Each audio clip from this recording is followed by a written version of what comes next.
First செப்பேடுன்றது இது தமிழர்களுடைய வழக்கமே கிடையாது.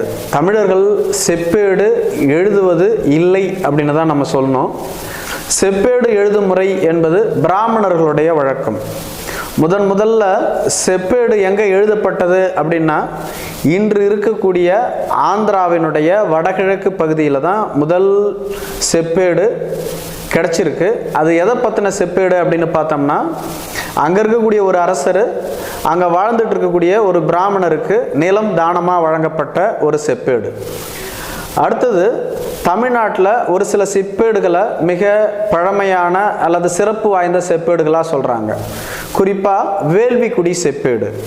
இது பாண்டிய மன்னர்களை பற்றி நமக்கு அறிஞ்சிக்க கிடைச்ச ஒரு தெளிவான ஒரு குறிப்பு அப்படின்னு சொல்லலாம்.